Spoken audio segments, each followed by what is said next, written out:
Diz assim o primeiro versículo: esta será a minha terceira visita a vocês. Qualquer acusação precisa ser confirmada pelo depoimento de 2 ou 3 testemunhas.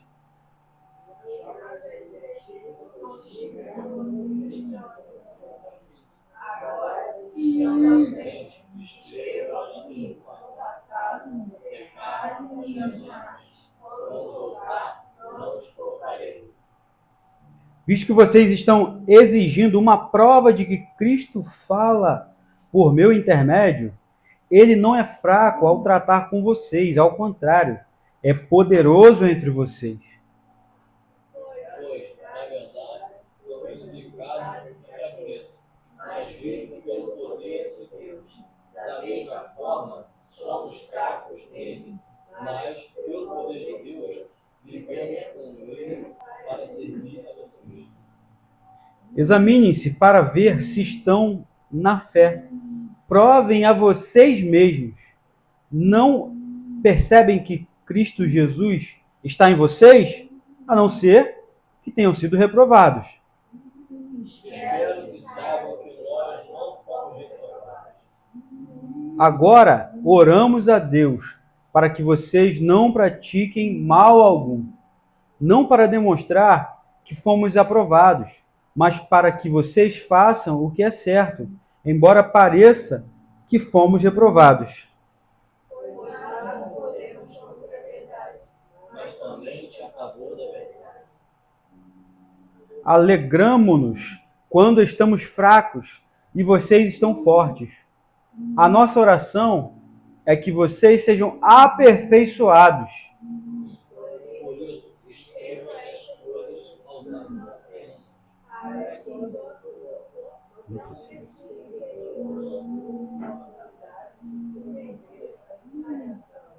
Não para a destruição de vocês. Finalmente, irmãos, alegrem-se, procurem aperfeiçoar-se, encorajem-se mutuamente, tenham um só pensamento e vivam em paz. E o Deus de amor e paz estará com vocês.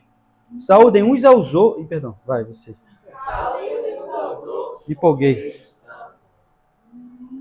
Todos os santos enviam saudações. A graça do Senhor Jesus Cristo, o amor de Deus e a comunhão do Espírito Santo seja com todos vocês. Amém. É o que a gente costuma falar no final do culto, mas em outra ordem, mas é baseado nessa saudação aqui, que é a bênção apostólica, né? É o que a gente costuma falar. Alguma coisa parecida com isso. E aí a gente encerra hoje, né, 2 Coríntios, capítulo 13, e já encerro com saudade, sempre que eu prego já gosto mais daquele livro, assim, não tenha um livro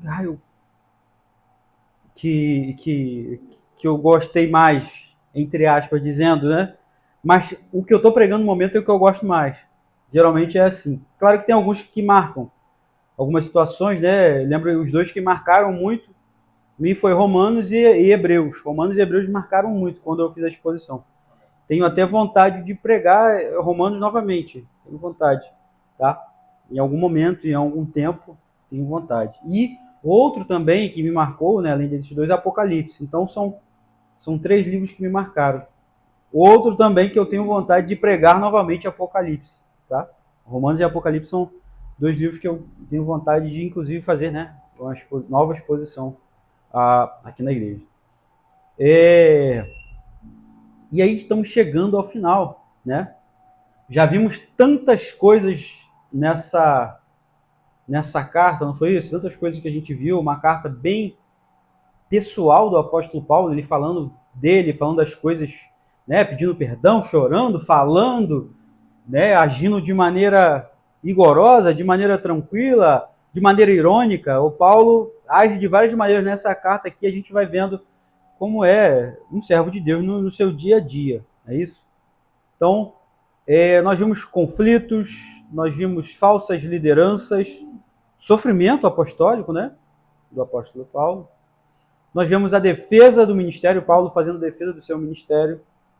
e Paulo ensinando sobre a graça de Deus, né? E Paulo chega agora ao final, né, aqui no capítulo 13, falando sobre disciplina espiritual, examinar-se a si mesmo e restauração da igreja. Ele não termina com emoção, mas ele continua falando com confronto e com a graça de Deus. Ele termina, você vê que no versículo 13, ele continua confrontando a igreja e termina falando da graça de Deus na sua saudação final, né? Paulo encerra essa carta chamando a igreja uma seriedade espiritual. Examine-se a si mesmo. Examine-se se Cristo está em vocês mesmos, né? Em outras palavras dizendo. Paulo fala sobre firmeza apostólica, a firmeza dele no tratar com a igreja, no tratar com as coisas que Cristo colocou para que ele fizesse, estabeleceu para que ele fizesse. E a gente viu muito o amor pastoral de Paulo, né? Cuidando da igreja, por mais que a igreja errando bastante, ele continua chamando de irmãos, amada igreja, ele sempre continua falando isso, mostrando o amor que ele tem, né? Então, antes de Deus nos examinar, nós devemos nos examinar. Foi isso que Paulo falou aqui em outras palavras. E voltando para o versículo 1, diz assim: esta será minha terceira visita a vocês. Qualquer acusação precisa ser confirmada pelo depoimento de 2 ou 3 testemunhas. Existe uma situação que aconteceu às vezes na igreja de Corinto, era que se estavam corrigindo ou estava disciplinando os presbíteros da igreja sem que houvesse testemunhas. E aí ele está falando sobre isso aqui. Não tinham testemunhas e estavam simplesmente disciplinando os presbíteros da igreja, né? Ele está citando aqui o Antigo Testamento também, né? Porque uma coisa tem que ser feita por 2 ou 3 testemunhas, é uma acusação ou uma correção, porque na verdade aqui quando a gente vai falar sobre onde tiver 2 ou 3 reunidos em meu nome, está falando sobre a situação de correção de um irmão, né? Onde tiver 2 ou 3 reunidos no meu nome, eu sei que você já ouviu isso, e talvez você já ouviu, você vai falar, fica tranquilo, gente, tem pouca gente, mas a Bíblia diz que onde tiver 2 ou 3 reunidos, estarei no meio deles. A gente sabe que isso é texto fora de contexto. Esse texto não fala sobre uma reunião com poucas pessoas, mas fala sobre uma correção para alguém, né?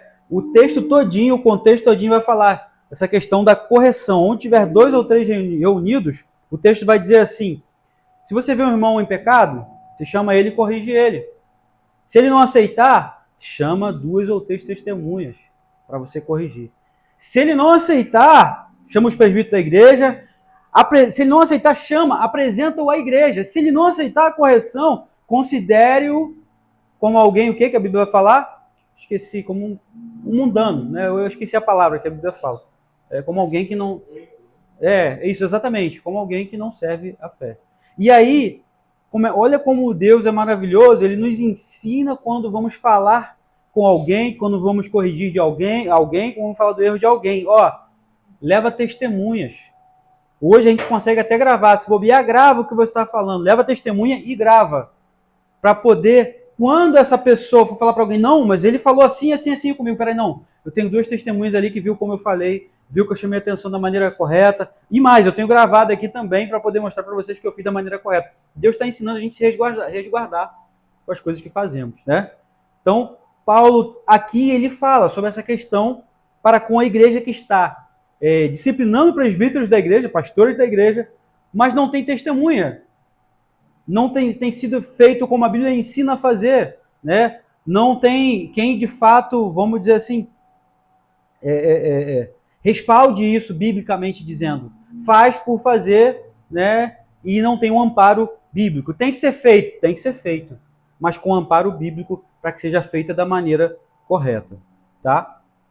E aí ele acaba entrando falando sobre esse assunto aqui. Então ele não está, né, como eu falei anteriormente, terminando de forma, né, emocionada, amorosa. Ele continua chamando a atenção ali da igreja, tá?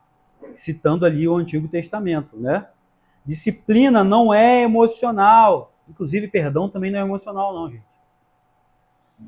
Quando você tem que perdoar alguém, você não tem que sentir que tem que perdoar, você tem que perdoar. Ah, quando eu sentir, eu vou lá e vou pedir perdão para aquela pessoa. Quando eu sentir meu coração, eu vou lá. Não, não é emocional. A gente tem que tomar uma atitude e fazer essa situação. Eu lembro que em várias situações, eu preciso dar um exemplo aqui, até às vezes uma decisão que você vai tomar, não é emocional. Se você sabe o que tem que fazer, você tem que fazer, né? Eu lembro que quando eu estava lá em Marataízes e eu decidi assim no meu coração, falei, não dá mais para continuar lá com a igreja, foi na época que a gente saiu, né, lá da VVN, não dá mais para continuar, e eu falei, como é que eu vou fazer isso, como é que eu vou falar isso? A primeira coisa que eu fiz foi o seguinte, marquei uma reunião, preciso de uma reunião com o senhor. Mas o que é? Não, na reunião eu vou falar. O que é? Marquei. E eu precisei tomar essa atitude. E às vezes você precisa falar, preciso falar com você. Quando? Tal dia. Preciso conversar com você. Não importa se a pessoa está falando ou não está falando com você. Marca a reunião para você chegar até o momento e fazer. Gente, perdão, conserto não é algo emocional. Tem que ser falado. Tem que falar. Tem que falar. Tem que falar. Se não falar, não acontecem as coisas. Se não falar, não vai resolver o problema, né? Então, a gente precisa falar. Não espera se emocionar. E Paulo aqui não está emocionado, trazendo correção, trazendo disciplina. Ele está entrando no assunto de fato pelo qual ele precisa resolver. Gente, quando você precisar entrar no assunto, entre no assunto. Não espera a emoção, sentir um arrepio para você fazer aquela coisa. Ah, não sentiu um arrepio, não é da vontade de Deus. Não, toma vergonha na cara. Você precisa tomar essa atitude. Que você tem que fazer, Deus não vai fazer por você. Eu preciso aprender isso, você precisa aprender isso, todos nós precisamos aprender isso e assumir a responsabilidade que são nossa. Existe a soberania de Deus, mas existe a responsabilidade humana. E elas andam juntas. A soberania de Deus e a responsabilidade humana, elas andam juntas, mas no fim vão se encontrar. É igual você pegar e olhar, não sei se você já fez isso, olhar para a linha do trem. Você parar assim, olhar para a linha do trem, você vai ver, elas vão... Chega um momento no horizonte que elas vão estar tão longe que você vai ver elas se encontrando. É como se fosse a soberania de Deus e a responsabilidade humana. Uma hora elas vão se encontrar e andam de lado a lado. Então a gente precisa entender isso. Fala. A questão de ter testemunhas só para a correção, o perdão também é necessário. É bom, né? É bom também. A gente pega um exemplo de uma coisa que pode se aplicar em várias delas. Com certeza. Com certeza.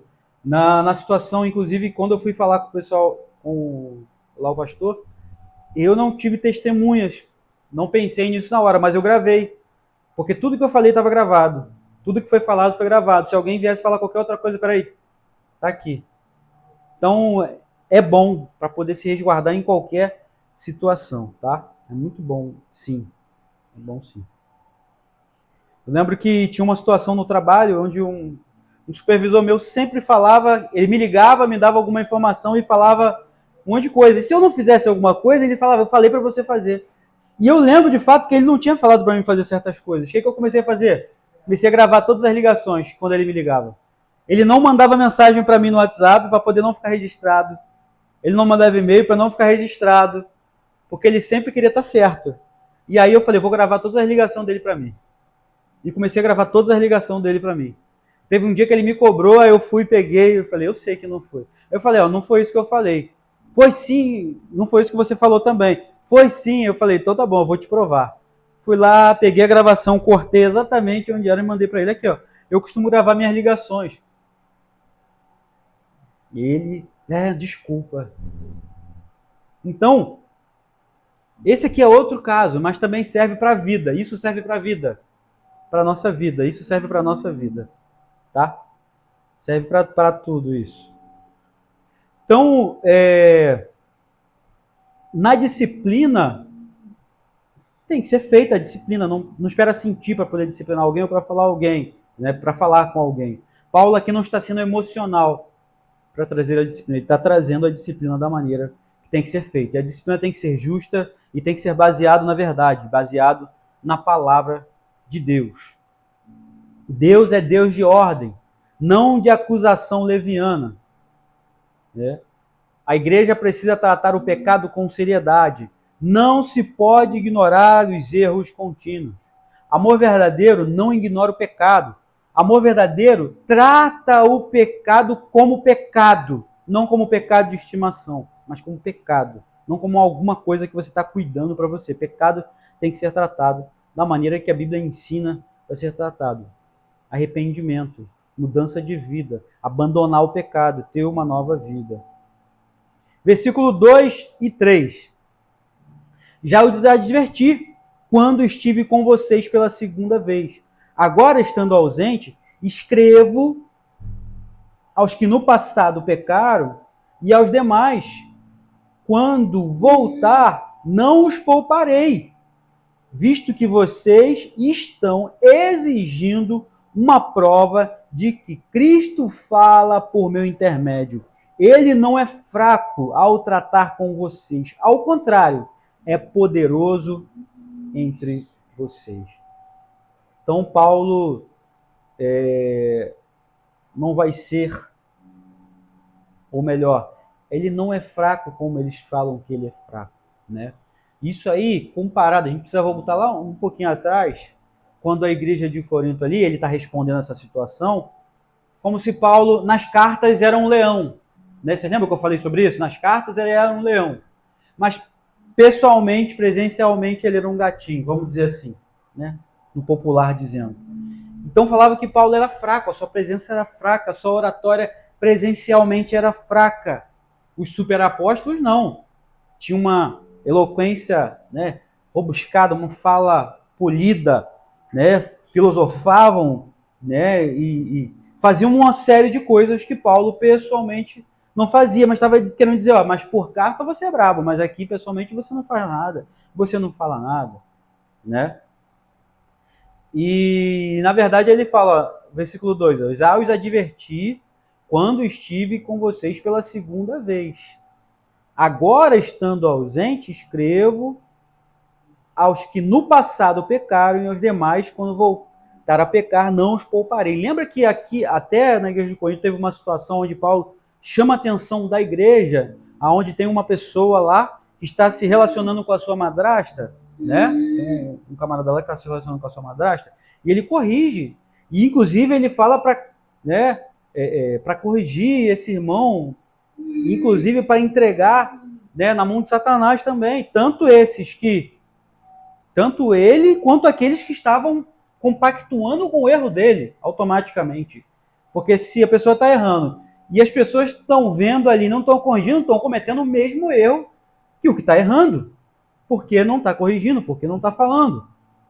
Então Paulo foi bem duro nessas situações, né, de correção, de exortação. Sim, ele falou isso em carta. Aí as pessoas estavam dizendo, não, mas em carta você é bravo assim, mas aqui você não é.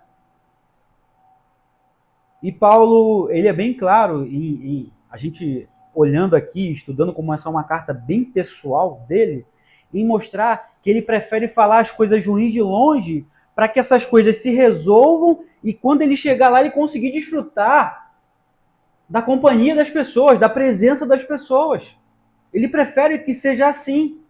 Por isso que ele prefere enviar as cartas dessa maneira, para que as pessoas resolvam o que está acontecendo lá, para que quando ele chegue lá, esteja a maioria já resolvida, ele consiga desfrutar da companhia das pessoas. E as pessoas estavam reclamando que não. Ele tinha que chegar lá e brigar com quem estava errado e fazer, né, o que elas achavam que deveria ser feito. E Paulo, não, eu quero enviar a carta para vocês e quando chegar, desfrutar da presença de vocês, né? Conversar com vocês.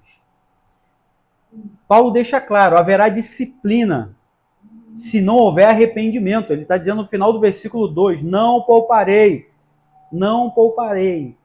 Vai ter disciplina se não houver arrependimento. Ele está respondendo uma crítica. Vocês querem, né, no versículo 3, é verdade agora, vocês querem prova de que Cristo fala em mim, de que Cristo usa ele, né? Paulo está falando isso aqui no versículo 3, ó, visto que vocês estão exigindo uma prova de que Cristo fala por meu intermédio. Ele não é fraco ao tratar com vocês, ao contrário, ele é poderoso entre vocês. Então ele está falando, Cristo não é fraco e eu também não sou fraco. Mas quando estou no meio de vocês, prefiro tratar de uma maneira diferente, porque já enviei cartas para resolver isso, né? Então ele fala, Cristo não é fraco. Cristo está me usando sim, para poder falar com vocês. E vocês estão pedindo prova disso, né? A gente viu isso no capítulo 12, que era como se eles estavam querendo provas de que, 11, 12 ali, provas de que Paulo era um apóstolo deles. Tinha que ter maravilhas, tinha que ter sinais. Até o ponto onde Paulo fala, conheço um homem que foi ao terceiro céu, não sei se no corpo ou fora do corpo. Ele vai falar, vocês querem uma experiência espiritual então grande? Vocês querem uma experiência muito grande? Então, eu conheço um homem, ele está falando dele mesmo. E ele conta uma experiência espiritual que ele teve. Só que você vai ver, Paulo não direciona as cartas dele, todas as cartas que ele escreveu no Novo Testamento, a contar suas experiências, não. O que ele faz nas cartas deles é pregar o evangelho que ele recebeu de Jesus Cristo. E as pessoas, às vezes, estão se importando mais com experiência, mas não estão se importando com o evangelho, só ficam preocupadas com a experiência. E era isso que a igreja de Corinto ali estava querendo de Paulo. Por quê? Porque os apóstolos, os superapóstolos, ficavam contando um monte de coisa que provavelmente nem eram verdade. Inventando um monte de história. Gente, quanta gente a gente conhece aí que não tiveram visão nenhuma, que não tiveram sonho nenhum, que não viram nada, que não tiveram profecia nenhuma, mas ficam falando que teve. E fica todo mundo de boca aberta. Mas não tiveram nada. Tudo mentira, para poder mostrar o quanto são espirituais. E esses superapóstolos faziam a mesma coisa. Contavam um monte de experiência, segundo o que a gente entende aqui, segundo o que o Paulo está respondendo. E agora a igreja de Corinto, Paulo, você não tem experiência para contar não, porque você é apóstolo? Você não tem coisa para contar? E Paulo está focando em pregar o evangelho. Está focando em pregar aquilo que importa, pregar Cristo e este crucificado. É isso que Paulo está se importando e fazendo, né? E agora ele está corrigindo e continua corrigindo a igreja de Corinto e falando que não vai poupar ninguém, né? Inclusive, se tiver que falar para entregar ao diabo novamente, provavelmente o fará como já fez. Então ele falou, não os pouparei, né? E aí depois ele, no versículo 3, que eu já li, né? Ele fala, vocês estão pedindo prova, e eu já dei as provas, vocês têm as provas. Inclusive é através do evangelho que eu tenho pregado para vocês. Vocês me conhecem, em outras palavras, dizendo, eu fui aí, eu plantei a igreja aí, eu preguei o evangelho para vocês. Vocês me conhecem, agora vocês estão dando ouvido para outros que vocês nem conhecem direito. Né? Paulo fica aqui, eu acredito, chateado com essa situação e chamando a atenção da igreja de Corinto. Né? Segundo Russell Shambler, a autoridade apostólica se manifesta tanto na graça quanto na disciplina. Cristo não é apenas Salvador, ele também é Senhor. Deus disciplina aqueles que permanecem no erro. Deus disciplina e chama a atenção aqueles que estão no erro. Sim, não vai passar a mão, né, no erro de ninguém. Tem uma frase até que as pessoas falam, né? E Deus ama o pecado, Deus não ama o pecado, mas ama o pecador. Essa frase está errada. Deus odeia o pecado e o pecador. E como é que a gente prova isso na Bíblia? Porque o justo teve que morrer pela gente. Se Deus olha para a gente, na nossa natureza pecaminosa, Ele odeia a gente. Mas Ele olha para a gente com o sangue de Jesus em cima de nós. Porque Deus odeia o pecado e odeia o pecador, sim. O pecador não arrependido, o pecador que não crê na redenção que há no sangue de Jesus, Deus odeia. E infelizmente vai para o inferno e depois a segunda morte, né? O inferno sendo jogado dentro do lago de fogo e enxofre. Deus odeia o pecado e odeia o pecador. Se eu e você como pecador, não acreditarmos no sacrifício de Jesus e o sangue de Jesus não vier sobre nós, só tem um final para a gente, condenação eterna. Mas aí, se você crê no sangue, no sacrifício de Jesus Cristo, Deus olha para você como Ele olha para Cristo. Cristo é filho. E Ele olha para mim, para você como filho. Não como alguém separado dele. Aí está a diferença. Aí está a diferença. Versículo 4. Pois, na verdade, foi crucificado em fraqueza. mas vive pelo poder de Deus. Está falando de Cristo, né? Cristo foi, podemos colocar. Mas, na verdade, Cristo foi crucificado em fraqueza, mas vive pelo poder de Deus.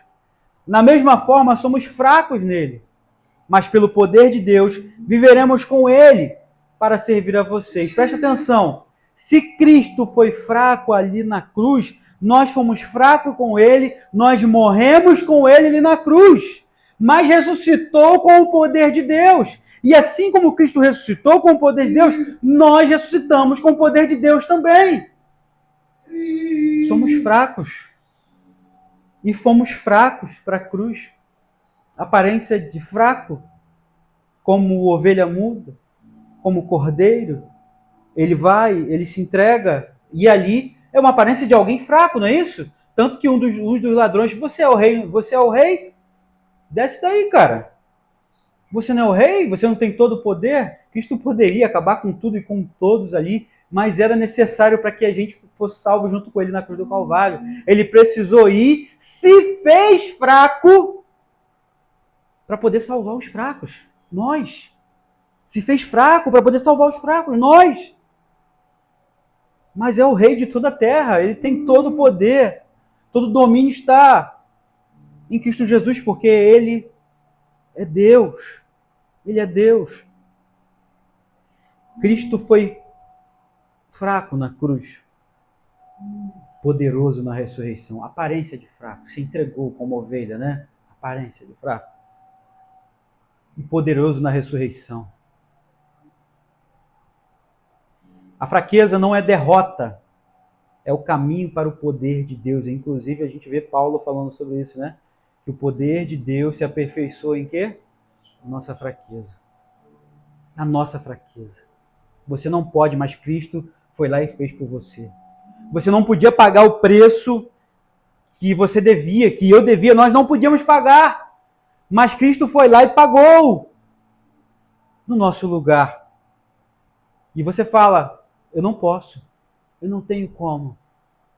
Cristo vai lá e fala, eis-me aqui, eu posso, eu vou, eu faço, eu fiz. E Ele fez no nosso lugar. Ele fez no nosso lugar. Deus usa a fraqueza para manifestar o poder. A cruz precede a glória. Isso destrói a ideia de que o Evangelho, ou melhor, que no Evangelho não há sofrimento. Existe sofrimento, sim. Mas o maior sofrimento, quem sofreu foi Cristo na cruz do Calvário. Não foi eu, não foi você.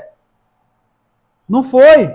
É por isso que hoje nós entramos ousadamente na presença de Deus 24 horas por dia. Porque Cristo sofreu no meu e no seu lugar. Agora a nossa vida aqui, no dia a dia, são as marcas de Cristo. Os sofrimentos do nosso dia a dia são as marcas de Cristo. Cristo sofreu. Se Ele sofreu, vamos sofrer também. Paulo vive falando sobre isso. Ele tem nele as marcas de Cristo. E quem segue a Cristo vai ter nele as marcas de Cristo. Um cristão é alguém que está imitando alguém, está imitando a Cristo. E se perseguiram a Cristo, vão perseguir os cristãos também, os seguidores deles também. Mas sabe o que me alegra, o que nos alegra nisso? É olhar para Cristo e Cristo falar que quem persegue os filhos dele está perseguindo a ele. Inclusive, no próprio Paulo, quando ele se converte, é isso que acontece. Né? Quando ele se depara com Cristo no caminho, ele estava indo a caminho de Damasco. E ele fala, pergunta quem é o Senhor? Eu sou o Cristo, a quem você persegue, Paulo. E Paulo responde para ele, não estou perseguindo você, estou perseguindo seus seguidores. Então, Cristo está mostrando, quem persegue os meus seguidores é a mesma coisa que está perseguindo a mim. Cristo mostra que você pertence a Ele. Cristo mostra que nós temos um dono, que temos alguém que vela pela nossa vida, que cuida da nossa vida. É isso que Cristo está mostrando, que você não está sozinho, que se alguém está perseguindo você, está perseguindo a Ele. Se alguém está maltratando você, é como se estivesse maltratando a Ele, e Ele toma a responsabilidade disso, para Ele. Para Ele. Glórias ao nome de Jesus por isso. Glórias ao nome de Jesus. E aí ele chega num tema, um ponto forte aqui da mensagem, versículo 5. Examinem-se para ver se estão na fé. Provem a vocês mesmos. Não percebem que Cristo Jesus está em vocês? a não ser que tenham sido reprovados. Então examine-se para ver se vocês estão na fé. Ele fala para a igreja de Corinto. E é uma pergunta para ser feita, e é uma coisa para falar para mim e para você também. Uma boa coisa. Examine se vocês estão na fé mesmo. Através da nossa vida diária, através do nosso viver diário, da nossa família ou aonde venhamos estar. Paulo não manda você examinar o outro, manda examinar a si mesmo. Manda a igreja de Corinto examinar a si mesmo. Examine-se a si mesmo. Até quando a gente vai tomar ceia, examine-se a si mesmo. Examine-se a si mesmo. Paulo manda você primeiro olhar para você, para a sua vida, para a vida que você tem levado, para as suas práticas diárias, para as coisas que você tem feito, tanto em público quanto em secreto. Quanto quando os homens estão vendo, quando os homens não estão vendo, mas Deus continua vendo tudo. Examine-se a si mesmo. E aí, responde para si mesmo, Cristo está em você? Esse é um chamado à autoavaliação espiritual genuína. Olhar para nós e ver se Cristo está em nós. Que Cristo seja encontrado em nós no dia da sua vinda. Não basta frequentar a igreja, não basta ter aparência religiosa, é preciso ter Cristo habitando em você. A maior pergunta não é se eu sou membro de uma igreja. A maior pergunta que você deve fazer para você mesmo é se Cristo vive em você. Cristo vive em você? Cristo vive em você? Será que ele tem vivido através das suas atitudes para com as pessoas? Essa é a pergunta que devemos fazer. Versículos 6 e 7. Espero que saibam que nós não fomos reprovados. Agora oramos a Deus para que vocês não pratiquem mal algum, não para demonstrar que fomos aprovados, mas para que vocês façam o que é certo, embora pareça que fomos reprovados. Textozinho difícil, né, de entender? Não é? O versículo 7, né? Vou ler de novo.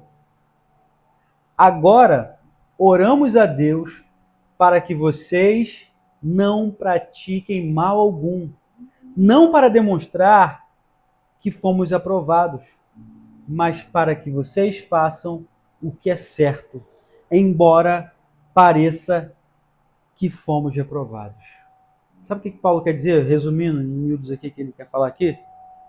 Ele prefere que ele esteja errado na correção da igreja e os irmãos estejam certos, do que ele certo para ter que corrigir. Ele prefere não corrigir, ele prefere que esteja todo mundo certo.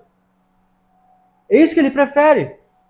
E essa é a interpretação principal que eu entendi, foi essa, né, segundo o que eu li. Ele prefere que ele esteja errado. É aquela situação de que você vai corrigir alguém, você vai lá e chama a atenção, e a pessoa fala, não, mas eu fiz isso, eu já fiz isso. E tipo, quem está corrigindo não deve ficar mal porque está corrigindo, deve ficar feliz porque, não, tá tudo certo. Eu que estou errado, eu estou corrigindo, mas eles estão certos. Então Paulo quer dizer assim, eu prefiro eu estar errado no que eu estou falando e saber que vocês estão acertando. Eu prefiro isso, do que eu ter que estar corrigindo toda hora e vocês estarem sendo reprovados o tempo todo, reprovados segundo a reta justiça. Eu prefiro eu ser reprovado, né, do que estou corrigindo, e vocês vão me corrigir, falando, não, a gente já acertou nisso, não, a gente não fez isso, não, a gente já se corrigiu nisso. Ele, que bom, eu estou errado então, na minha reprovação de vocês, que bom, eu estou errado na minha correção de vocês, que bom, vocês estão certos. Paulo prefere que isso aconteça, ele prefere que isso aconteça, do que ele ter que corrigir, né, e estar reprovando as atitudes e a vida dos irmãos. Ele faz uma oração. Espero que vocês reconheçam isso. Segundo o Matthew Henry, isso mostra um coração totalmente voltado para o bem da igreja. Isso é o coração do apóstolo Paulo. Esse é o coração. Em outras palavras, e como se eu fosse ler outra versão aqui de versículo, espero que vocês reconheçam que não falhamos. Mas ele faz uma oração surpreendente. Que eles façam o que é certo. Façam o que é certo. Deixa eu errar em corrigir vocês. Façam o que é certo. Façam o que é certo sempre. Eu não quero estar certo, eu quero que vocês estejam certos, que não tenham que ser reprovados. Eu prefiro isso. O verdadeiro líder quer o bem do povo, não a sua reputação. Paulo mostra isso. Ele não está preocupado com a reputação dele, ele quer que o povo esteja bem. Ele não está preocupado em ser corrigido, ele quer, na verdade, que o povo esteja certo. A verdade é mais importante do que qualquer aparência. Paulo preza pela verdade, não pela aparência. E é isso que o Evangelho do Senhor nos ensina. Verdade. Verdade acima de qualquer aparência. Verdade acima de tudo. Verdade. Verdade. Base. Fundamento. Não tem como construir um edifício muito grande se não tiver fundamento. E nosso fundamento é verdade. O nosso fundamento é Jesus Cristo. Versículos 8, 9 e 10. Pois nada podemos contra a verdade. O que podemos contra a verdade? Se alguém está certo, Paulo está querendo dizer, se vocês estão certos, praticando a verdade, o que eu posso fazer contra vocês? Eu posso reprovar vocês? Nada! Mas somente a favor da verdade. Então ele só pode o quê? Aplaudir a verdade, aplaudir aquilo que é bom. E ir em direção àquilo que é bom, àquilo que é verdadeiro. Versículo 9.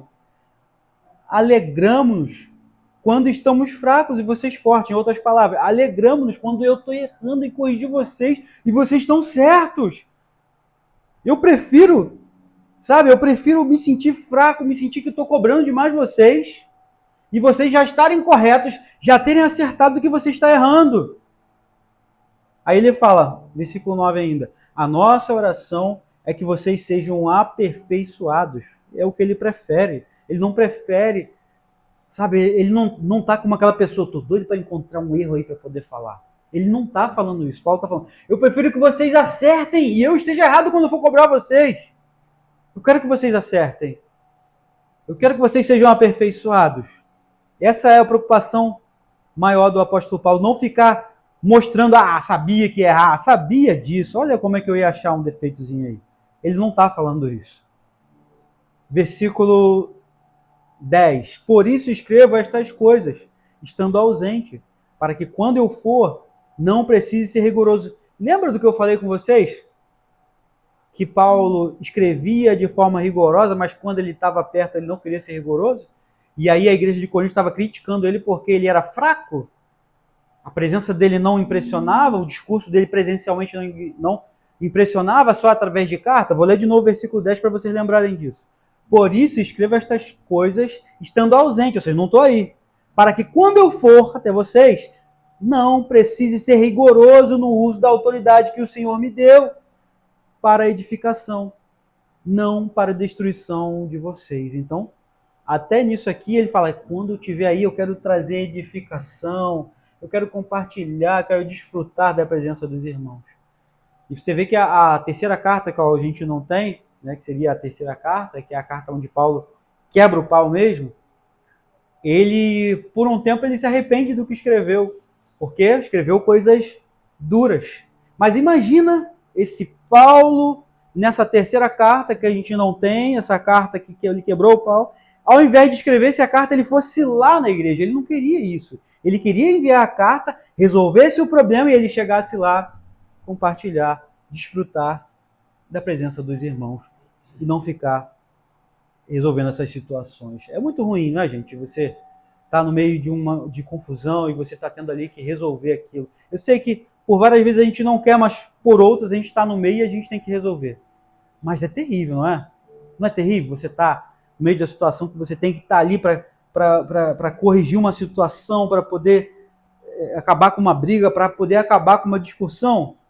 Isso não é bom. Quem gosta disso, assim, de estar no meio de uma confusão, é terrível. Eu sei que depois, quando é solucionado, a gente sente até paz, né? Mas no meio da confusão, quem é que gosta de estar no meio do furacão? Ninguém gosta. E, né, Paulo enviou a carta porque se ele fosse lá, ele levaria um furacão. E ele entende que ao invés de trazer edificação, ele poderia destruir. É isso que ele fala no final do versículo 10 aí, ó. Não para a destruição de vocês. Deus me deu autoridade para edificar. Mas de repente, se eu fosse, né, levar a correção para vocês, do jeito que eu estava me sentindo antes, eu ia acabar com tudo. Né? Em vez de trazer edificação, eu ia magoar os irmãos, eu ia falar coisa que não deveria falar, sabe? Eu ia levar para o lado pessoal, ia falar um monte de coisa que não deveria, eu só ia pensar em mim mesmo, em me defender. Pode ser que Paulo tivesse pensado isso. Porque a gente sabe que é assim no nosso dia a dia. E Paulo não é diferente de nós, né? Então nós entendemos, conseguimos contextualizar isso, né, para os nossos dias. Então, toda autoridade espiritual é legítima para edificação, para correção, mas para edificação também. É legítima. Deus deu autoridade ao apóstolo Paulo para edificação, não para a destruição. A autoridade foi dada para edificar a igreja, não para destruir a igreja. E aí a gente começa a ver que as pessoas começam a usar, não é a autoridade, é o ego dela, né? É o autoritarismo dela, e elas começam a destruir a igreja. Ah, mas espera aí, a igreja daquela pessoa não está destruída, tem um monte de gente lá, tem 500 membros lá, mas o líder está destruindo as pessoas aos poucos. Ele está sendo invasivo, ele está sendo terrível com as pessoas de maneira sentimental, ou um abuso espiritual, dizendo, e está acabando com o psicológico das pessoas. Vários líderes fazem isso. Não estão usando a autoridade que Deus deu a ele para poder edificar a igreja, mas está fazendo isso para poder aprisionar as pessoas a ele. E eles estão destruindo aos poucos as pessoas. E a gente ora para que essas pessoas abram os olhos e para que esses mesmos camaradas se convertam também, se assim for da vontade de Deus. Que ele abra os olhos para poder pregar a verdade. E se eles não abrirem os olhos, a gente ora para que essas pessoas estão lá, saiam de lá e se convertam. Que se abram os olhos e elas vejam o Evangelho de Jesus Cristo e que está sendo colocado sobre elas um jugo que já foi tirado por Jesus Cristo na cruz do Calvário. Esses camaradas que estão, ao invés de edificar, estão destruindo as pessoas, aprisionando elas, amordaçando elas, eles estão fazendo algo terrível. Eles não estão fazendo nada daquilo que Cristo ensinou para que eles fizessem. Eles só estão gerando discípulos para eles mesmos. Eles estão querendo glória para eles mesmos. Paulo mostra que não é nada disso, que não é assim, que um líder, né, não foi chamado para fazer isso, para angariar discípulos para ele, mas para Jesus Cristo. Discipulado, gente, é real, é legítimo, mas eu não discipulo ninguém para ser meu discípulo, mas para ser discípulo de Jesus Cristo. Você não discipula ninguém para ser seu discípulo, é para ser discípulo de Jesus Cristo. É para ser imitador de Jesus Cristo, não seu imitador. A não ser nas coisas que você acerta, imitando a Jesus Cristo. Fora isso, tem que imitar Jesus Cristo, o modelo é Ele. E isso não tira a nossa responsabilidade de acertar, de fazer aquilo que é correto. Tá? Às vezes as pessoas se utilizam disso só para não se arrepender de algum pecado, ou para não ficar por baixo. Pô, mas eu falei para você não olhar para mim, cara, eu sou pecador, entendeu? Por isso que eu faço essas coisas. Aí vai e continua fazendo o que é errado. E não se corrige. Não é isso que está ensinando. Temos que ser exemplo, sim, mas discipulamos as pessoas para ser igual a Jesus Cristo. Por isso que são cristãos. Não tem que ter o meu nome neles, tem que ter o nome de Cristo neles. Quando Cristo voltar, tem que estar o nome do pastor? Não, tem que estar o nome de Cristo. Cristo tem que estar neles, não eu. Cristo tem que estar neles. Como diz a palavra do Senhor, como diz a palavra de Cristo, como diz as Escrituras, isso que tem que estar na tua mente, é como diz as Escrituras. Ué, como falou o pastor Ricardo, como falou o pastor Ricardo, como falou o pastor... Não, é como Cristo diz nas Escrituras. Senão a gente acaba colocando as pessoas acima de Cristo, acima da palavra, e a gente vê muitas pessoas falando isso. Ah, como diz lá o meu apóstolo, como diz o apóstolo, tem que ser assim, assim, assim, assado. Ah, mas a Bíblia diz isso? É isso que tem que ser perguntado para essas pessoas. Mas é a Bíblia que diz isso ou é ele que inventou isso de onde? Porque eu fico com o que a Bíblia diz. Eu prefiro ficar com o que a Bíblia diz. Li até o 10, né? Li o versículo 10, não li? Responde aí, gente. Às vezes eu esqueço. Não é só para saber se vocês estão ligados, não. Eu esqueci mesmo. É isso mesmo. Então ele escreveu... isso, lembrei onde eu estava. Ele escreveu essas coisas estando ausente, para não precisar ser rigoroso quando estivesse lá. Porque ao invés de edificar, ele pensa que talvez palavras tão pesadas, tão duras, ele fosse destruir pessoas, o emocional de pessoas, tirar pessoas, né, da igreja de Cristo. Autoridade espiritual não é dominar. As pessoas, muitos líderes dominam, né? Aquele videozinho que eu mandei para vocês, aquele videozinho. Mas a autoridade espiritual é para construir vidas, é para trazer restauração, é para trazer reconciliação. Nós somos do ministério da reconciliação. E é isso que Jesus Cristo nos ensina. Liderança que destrói as pessoas, que aprisiona, que domina, não vem de Deus. Entenda isso, não vem de Deus. O que essas pessoas estão fazendo, destruindo a vida das pessoas, isso não vem de Deus. Não vem de Deus. Versículo 11 e 12. Finalmente, irmãos, alegrem-se, procurem aperfeiçoar-se, encorajem-se mutuamente, tenham um só pensamento, vivam em paz, e o Deus de amor e paz estará com vocês. Saúdem uns aos outros com o ósculo santo ou com um beijo santo, como está na nossa versão aí. Então, Paulo aqui agora já muda o tom, ele exorta as pessoas à alegria, ao aperfeiçoamento, às boas práticas, à unidade da igreja, à paz. O objetivo final de toda a correção é restauração. O objetivo da correção tem que ser restauração, e não humilhação, e não dominação.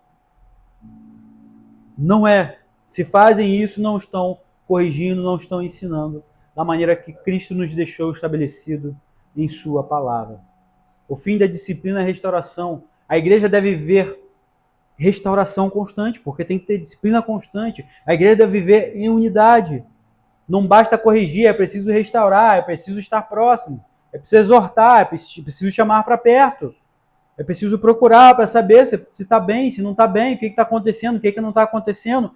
Todos nós devemos fazer isso. Isso não é só trabalho do pastor. A própria Bíblia vai dizer em Hebreus que, como é costume de alguns deixar de congregar, fala assim em Hebreus, não façam isso. Pelo contrário, exortem-se uns aos outros. Não deixai-vos de congregar, como é costume de alguns. Em Hebreus fala isso. Pelo contrário, exortem-se uns aos outros mutuamente. Não falar, presbíteros da igreja, exortem toda a igreja. E a igreja fica parada só sendo exortada. Não. Exortem uns aos outros mutuamente. Qual é o trabalho? Qual é o trabalho de toda a igreja? Exortar todo mundo, ajudar todo mundo, corrigir todo mundo, amar todo mundo, todo mundo e todo mundo. Sou pastor por enquanto aqui. Deus estabeleceu para que eu tivesse como presbítero da igreja aqui. Mas o sumo pastor é Jesus. O sumo pastor é Jesus. É a Ele a quem nós devemos nossa honra, nossa glória, o nosso louvor. É a Ele. Não a homem algum. Versículo 13. Eu já li o 13, né? Não li o 13 não. Não li o 13. Todos os santos... eu esqueci de falar. O versículo 12, todo mundo sabe o que é ósculo santo, né? Beijo santo. Na época, eles tinham um costume, né? Isso é um costume da época, de saudar os irmãos com o ósculo santo, seria um beijo santo, né? Em algumas culturas dizem que, acho que é os hindus que saudam com o nariz, né? Não sei se é os hindus que fazem isso. Mas cada cultura tem uma maneira de saudar as pessoas, não é isso? Cada maneira tem a sua cultura de falar. Vai falar um abraço, meu amigo. Aí vai lá mais para o norte um cheiro, né?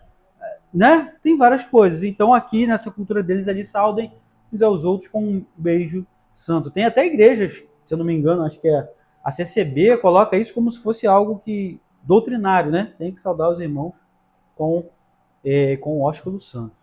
Tá? Inclusive outras coisas também eles fazem como doutrina. Mas aqui a gente vê na Bíblia não é doutrina, né?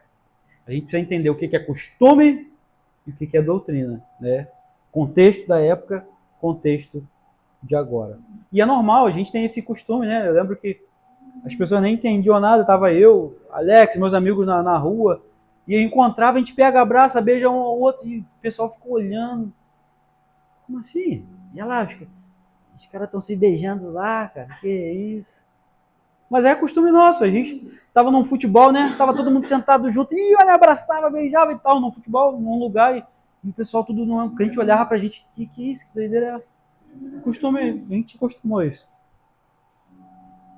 Versículo 13, todos os santos enviam saudações, né? Um cheiro, um abraço. Saudações, gente, estou tentando trazer para o contexto.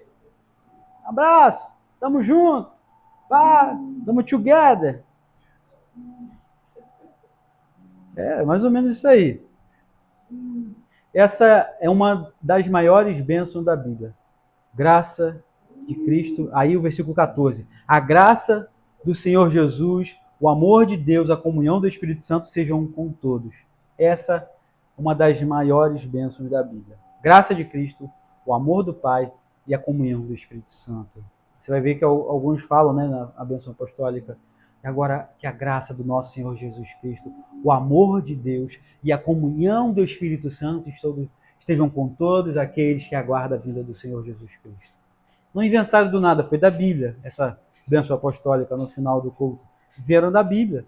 E se eu não fizer, não significa que Deus não vai abençoar a gente. Mas a gente tem o costume de fazer.